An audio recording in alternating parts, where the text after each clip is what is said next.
Olá, então estamos em mais uma edição do programa Infância em Foco, em parceria com Arauto News e doutora Clarissa.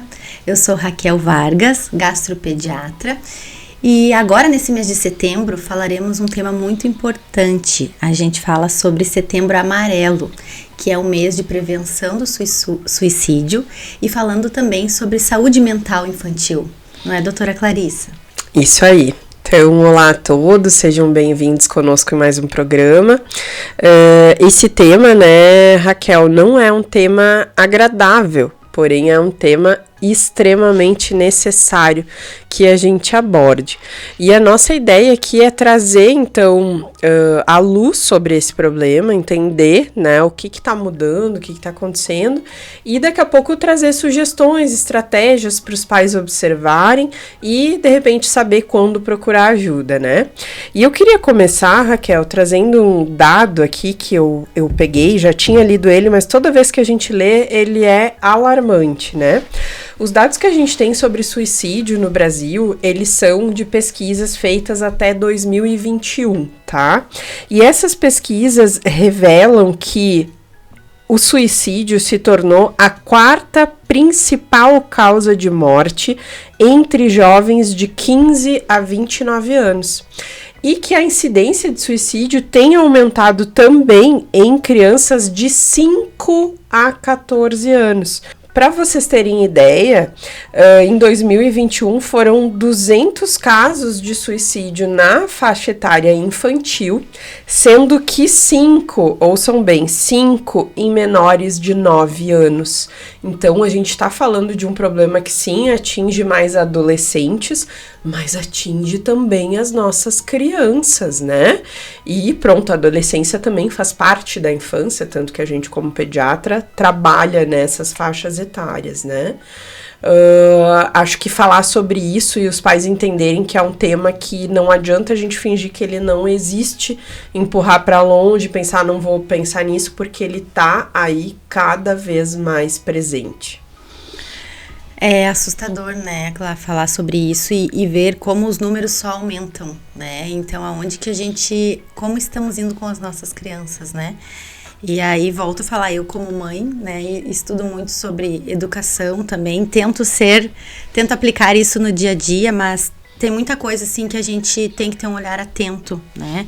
Tem um documento muito legal da Sociedade Brasileira de Pediatria que saiu em abril desse ano, e o título é Como estão emocionalmente os nossos adolescentes? Então, é um alerta para os pediatras.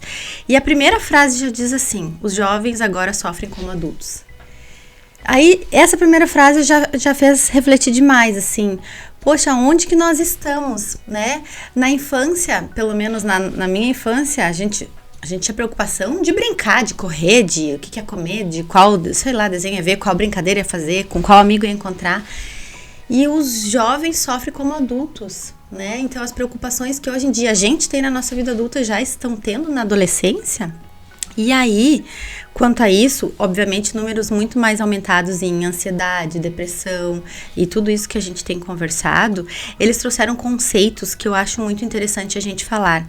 A diferença, na verdade, sobre o que é saúde emocional e saúde mental. A saúde emocional, e foi muito importante esse conceito, eles descreveram assim: capacidade de reconhecer, compreender e gerenciar os sentimentos e emoções, de encontrar equilíbrio entre eles. Então, quando a gente fala em saúde emocional, até esses dias eu estava conversando ali no meu Instagram, coloquei sobre frustrações, né? Desde todas as idades, a gente tem que devagarinho aprender a lidar com elas. Lá em casa tem uma adolescente de 1 ano de idade e ela já sabe o que ela quer, o que ela não quer. E quando ela ouve um não, obviamente ela chora, ela briga, né? E qual que é a resposta natural de nós, como pais? Querer ofertar. A gente não quer que ela chore, a gente não quer que ela se sinta mal.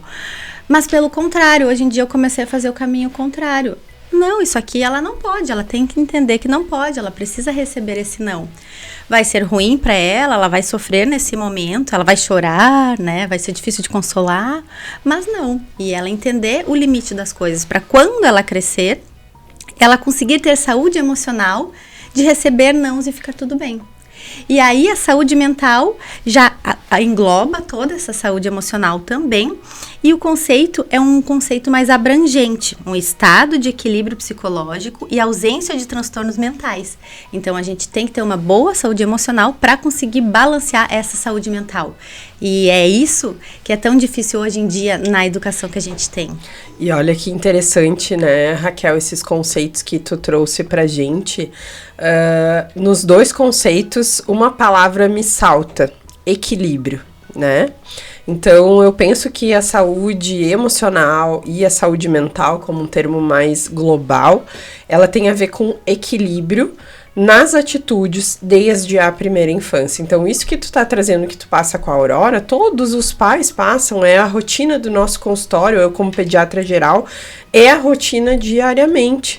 O que eu faço quando a criança começa a dizer não, a fazer as temidas birras, né, que é um termo mais pejorativo. Bom, eu preciso nortear essa criança, né? A criança, ela vem, eu sempre tento dizer assim, a criança, ela vem como um desenho meio borrado. Quem dá o contorno para ela, até onde ela pode ir, são os pais, os cuidadores primários, né? Mas existem formas da gente dar esse contorno, da gente dar os limites, da criança entender o que ela pode, o que ela não pode.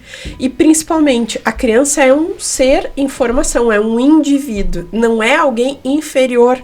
E infelizmente as culturas mais antigas nos traziam isso de tratar a criança como um ser inferior, e não, né? A criança é um ser em desenvolvimento que depende do adulto equilibrado também para orientá-la. Então eu penso que a gente entender que sim, limites são importantes, dizer não é ruim, né? Porém, acolher o sentimento daquela criança, fazer com que ela comece a entender os sentimentos, nomear os sentimentos. Eu entendi que você tá triste, eu entendi que você tá com raiva, eu entendi que você tá frustrado. Explicar os porquês das situações quando a criança se acalma e estar ali presente.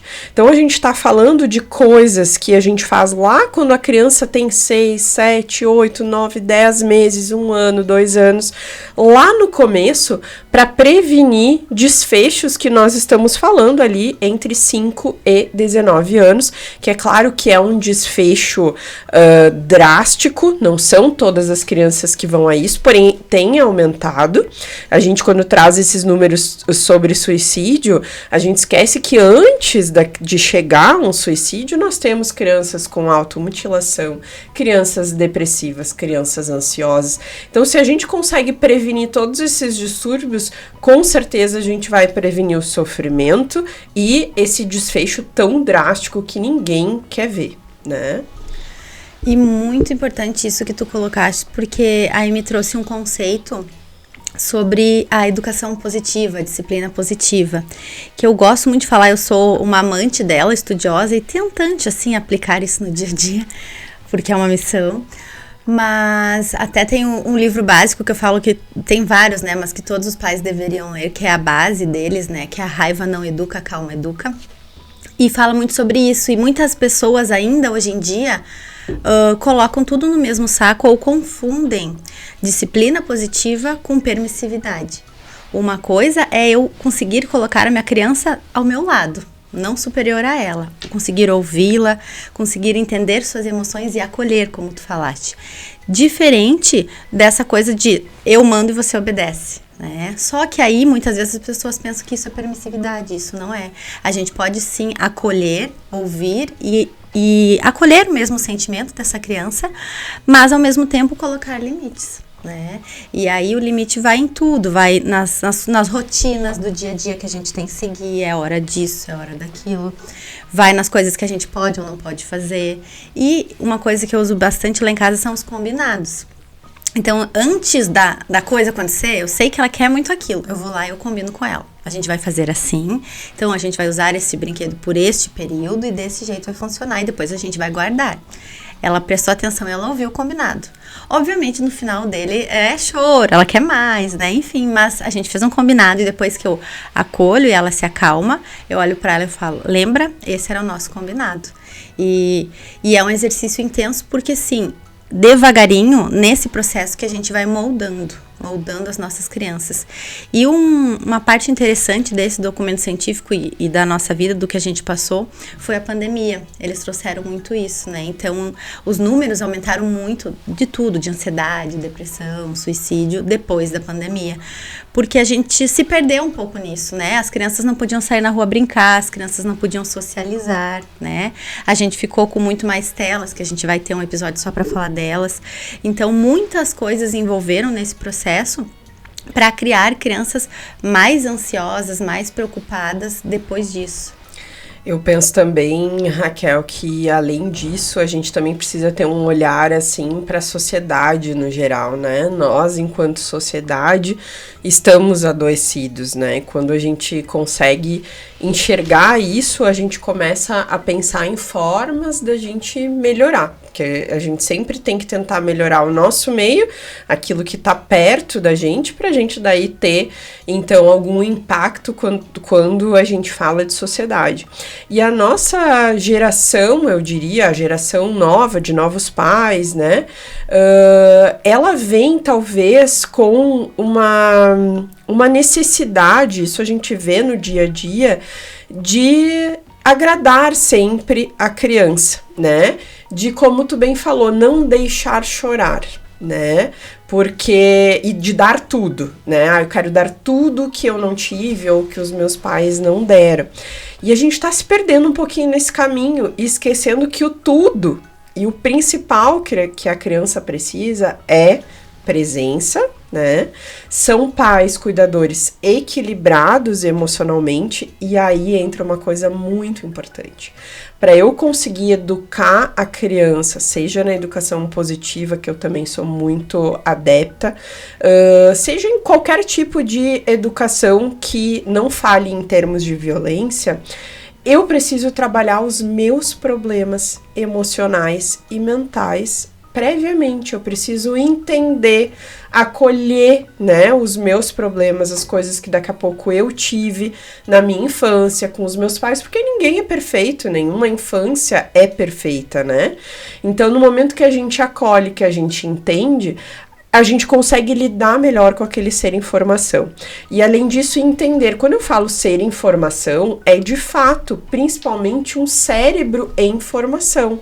Então, entender que certos comportamentos que a criança e o adolescente têm, eles são relacionados ao cérebro não bem desenvolvido. Nós estamos falando de células, de neurônios, de conexões cerebrais, de desenvolvimento de áreas específicas do cérebro, que ainda não aconteceram nem na infância, nem na adolescência. Então, eu não posso tratar essa criança como um adulto fosse, porque ele não é adulto e ele não tem cérebro de adulto. Então, aí a gente entendendo, a gente também consegue acolher mais.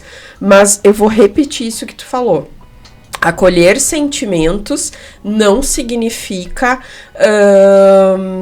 não dar limites, não significa não dizer que não significa não explicar para a criança os porquês, porque não pode, porque que isso foi errado, porque que daqui a pouco ela chorou, porque que a mamãe e o papai ficaram tristes, desapontados, né? Então eu penso que isso é lá no cerne da questão.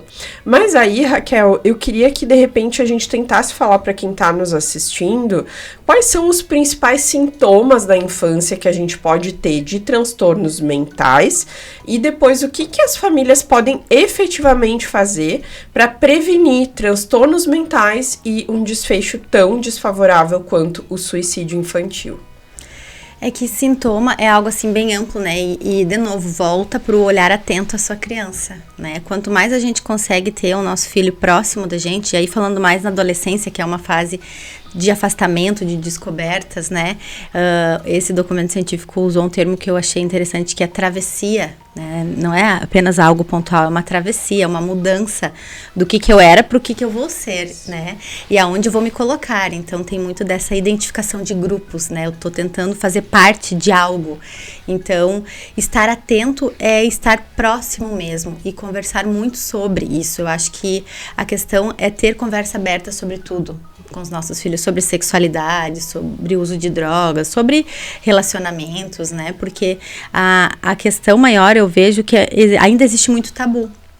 E a criança ou adolescente, eles têm fácil acesso a tudo.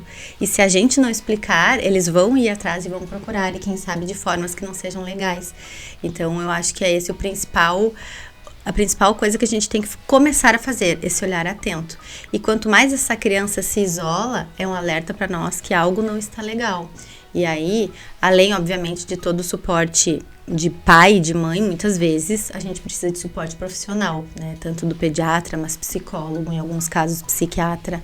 E é importante a gente conseguir, se a gente está perto, a gente reconhece a nossa criança, a gente sabe, não me falou, mas algo não está legal, né?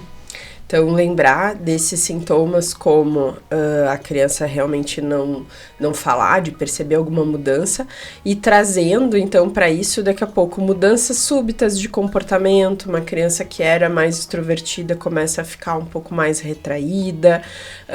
Nas crianças menores, assim, muito choro, muita dificuldade de ir para a escola. Crianças adoram ir para a escola. Se elas não estão gostando de ir, pode estar acontecendo alguma coisa. Distúrbios de sono, né? Criança que não dorme bem, que dorme pouco, que fica ansiosa, roer unhas, todos os movimentos repetitivos que daqui a pouco a criança faça, são sinais de que ela pode estar em sofrimento, né, Raquel? E eu penso que, assim, de forma bem objetiva, pra gente já ir finalizando o episódio, o que os pais poderiam fazer para tentar prevenir? Bom, a gente falou principalmente a maior parte do tempo sobre a abordagem desde bebê, né? Como acolher, como abordar.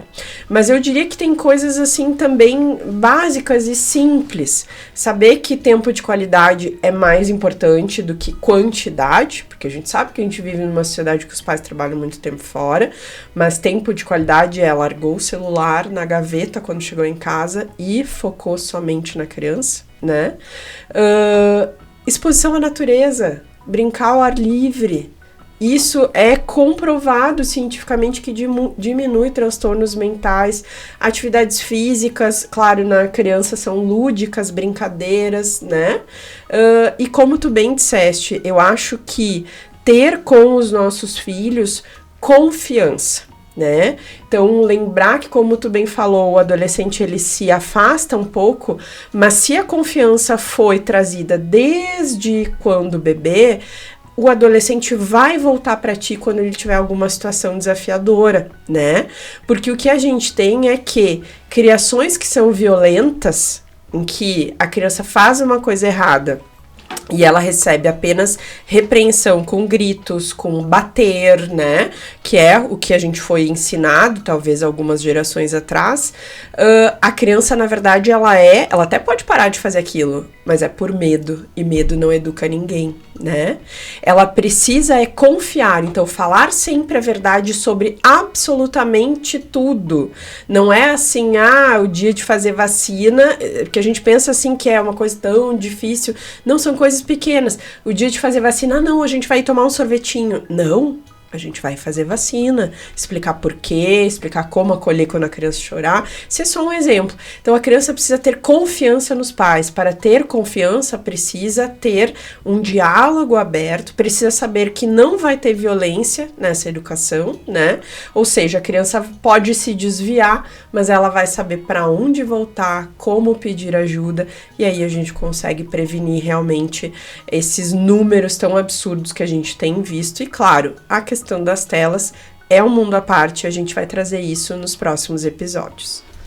Perfeito, Clara. Eu acho que então, para encerrar, é acolher e nomear sentimentos, né? E nomear sentimentos de crianças e adultos, porque não somos pais perfeitos. Então, a gente poder falar que errou, a gente poder falar que tá triste, né? Porque a nossa criança, ela reconhece no adulto o que ele está fazendo, o que ele está sentindo. Poxa, minha mãe sempre tá feliz, tudo está sempre muito bom, né? E não existe os outros sentimentos, existem. E os sentimentos não tão bons assim devem ser nomeados e acolhidos da mesma forma. Porque eles não deixam de existir. O máximo eles vão ficar engavetadinhos ali. E aí, se eles existem, tem nome, tem alguém que acolhe, eu consigo lidar muito melhor com isso. Então, muito obrigada. Eu acho que foi muito bom o nosso episódio de hoje. A gente gostaria de agradecer, né, a audiência de todo mundo.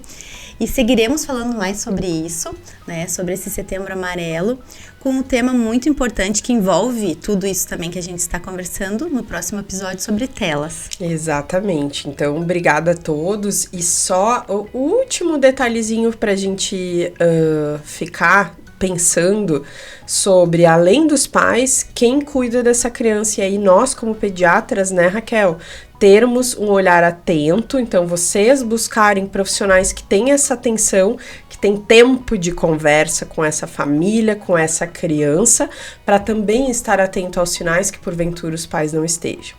Então, obrigada a todos e até o próximo episódio.